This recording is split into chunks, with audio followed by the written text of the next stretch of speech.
할렐루야. 오늘 아침에 새벽 예배 자리에 나오신 성도님들을 주님의 이름으로 축복하고 환영합니다. 이 시간 함께 기도하며 예배 자리로 나가도록 하겠습니다. 함께 기도하겠습니다.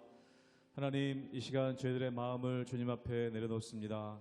이 새벽에 주님께 향한 우리의 기도와 우리의 예배 가운데 하나님의 은혜를 부어주시며 홀로 영광 받아 주시옵소서. 우리의 심령 가운데 하나님 말씀하여 주실 때 영원히 회복되는 일이 일어나게 도와주시며 우리가 기도하는 가운데 하나님의 응답을 경험하는 귀한 예배 자리가 되게 하여 주시옵소서. 감사드리며 예수님의 이름으로 기도하옵나이다. 아멘.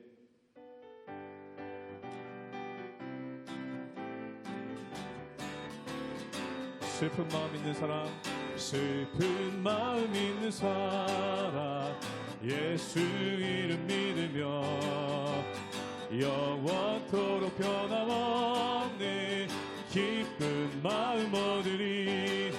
예수의 이름은 세상의 소망이요, 예수의 이름은 천국의 기쁨이. 거룩하신 주 이름, 거룩하신 주의 이름, 너의 방패 삼으라.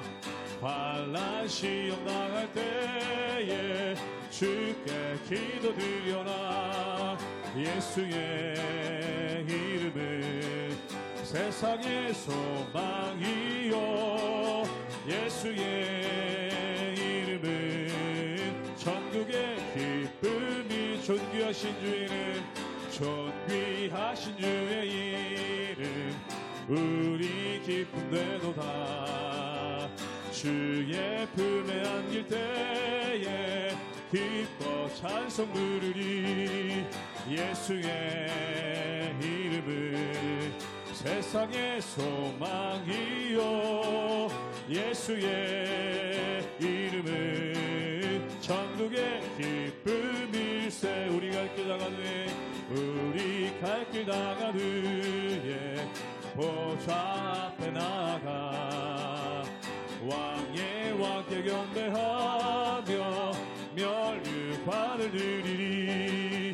예수의 이름은 세상의 소망이요, 예수의 이름은 천국의. 1절 한번 더 하도록 하겠습니다. 슬픈 마음 있는 사람, 슬픈 마음 있는 사람, 예수 이름 믿으며 영원토록 변함없는 기쁜 마음 얻으리.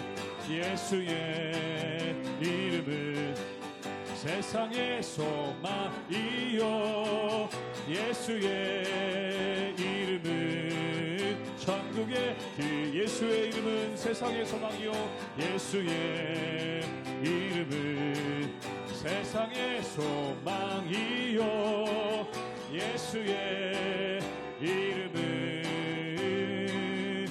천국의 기쁨일세.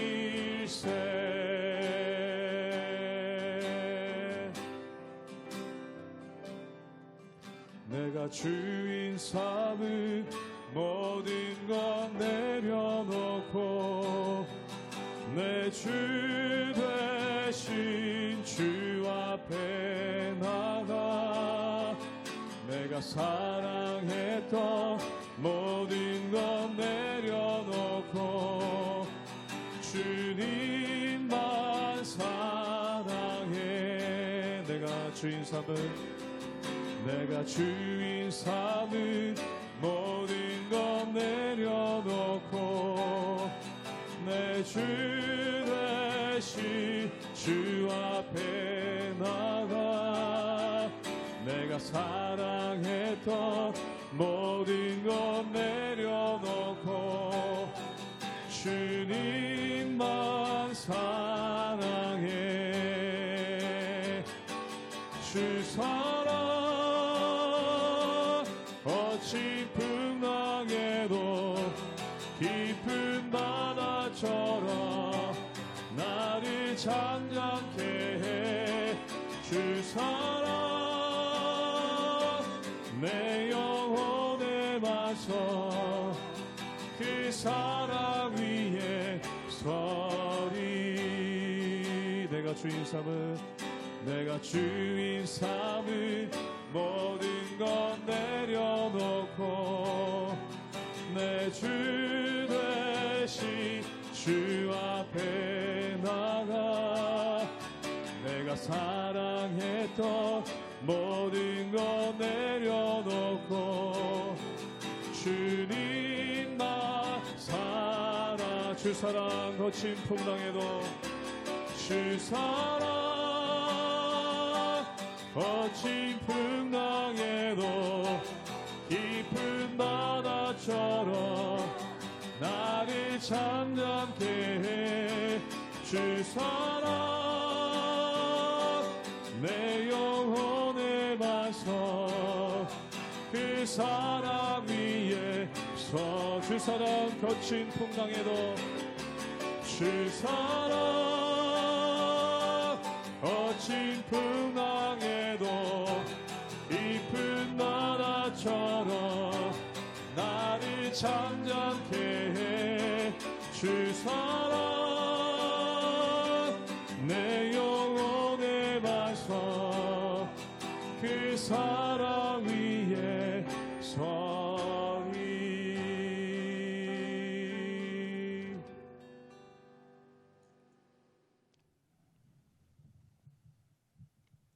할렐루야. 우리 하나님의 은혜와 평강이 우리 성도님들 삶 가운데 날마다 가득하시기를 주님의 이름으로 축원합니다. 우리가 민수기에서 도피성의 규례에 대해서 함께 말씀을 나누고 있습니다. 이 도피성이라는 것은 어떻게 보면은 율법의 유연성에 대해서 말씀하고 있습니다. 그렇다면 이 율법의 유연성이라는 것이 좋은 게 좋은 거다 또는 코에 걸면 코걸이고 귀에 걸면 귀걸이다라는 의미가 절대 아닙니다.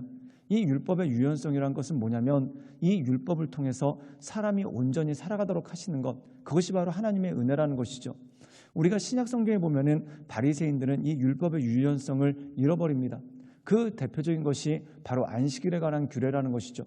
즉 그들은 안식일에 아무 일도 하지 말라라는 것을 기계적으로 적용을 시킵니다. 그래서 이 병든 사람들이 안식일 날 치유를 받고 일어나는데 그것을 안식일의 율법을 어겼다라고 말씀합니다. 그런데 사랑하는 여러분, 율법은 누구를 위한 것입니까? 사람을 위한 것이죠. 즉 복되고 기쁜 것이 바로 율법이라는 것입니다.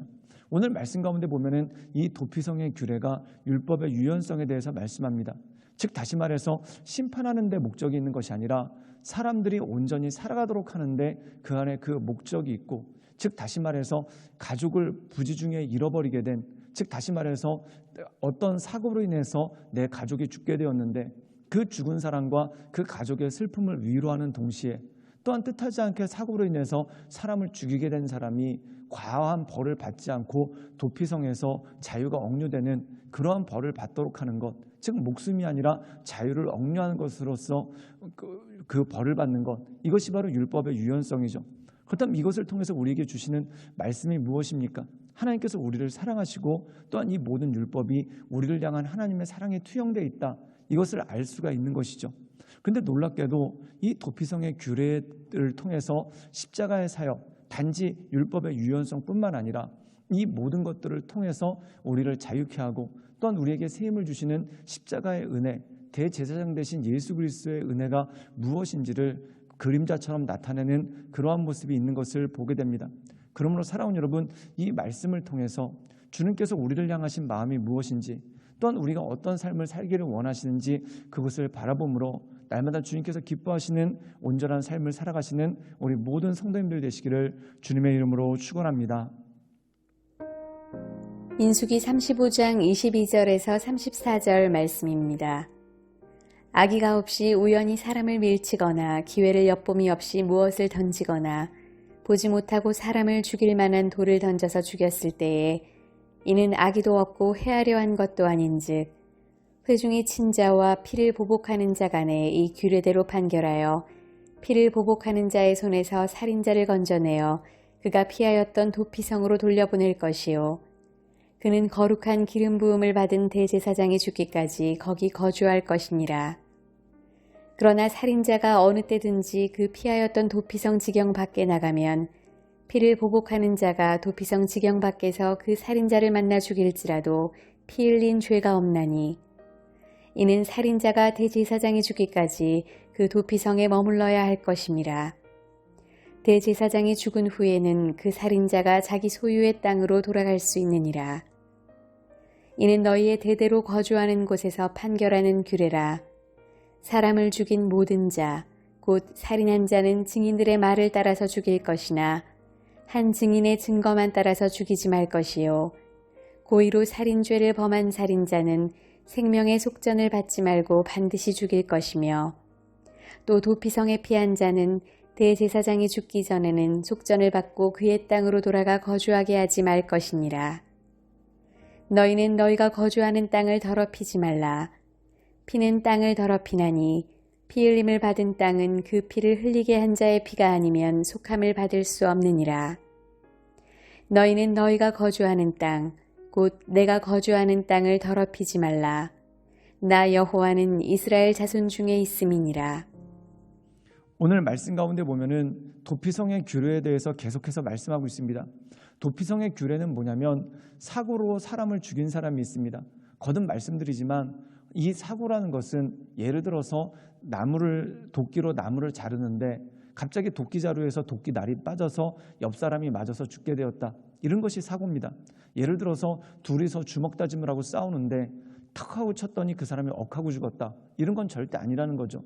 즉 다시 말해서 뜻하지 않은 사고로 인해서 다른 사람을 죽게끔 했을 때 이 사람이 어떻게 구제받을 수 있을 것인가?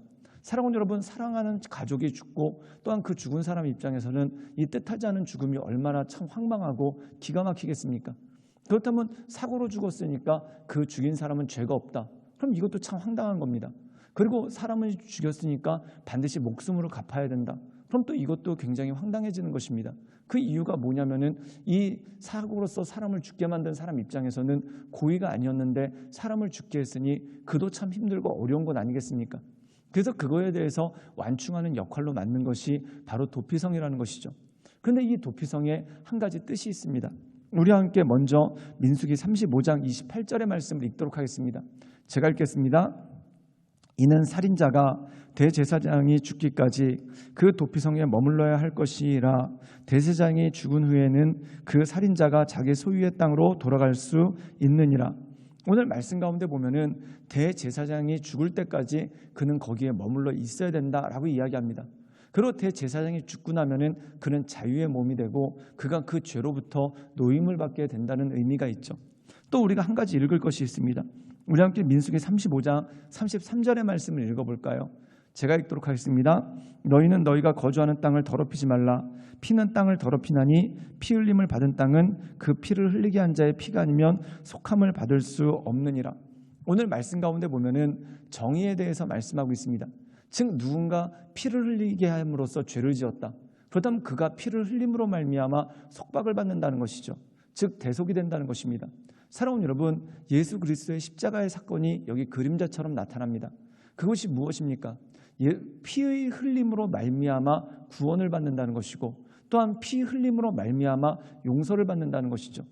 그런데 누군가를 죽였으면 그가 피를 흘림으로 말미암아서 용서를 받게 되는 겁니다. 즉 다시 말해서 누군가를 죽였으면 같이 죽어야 된다는 것이죠.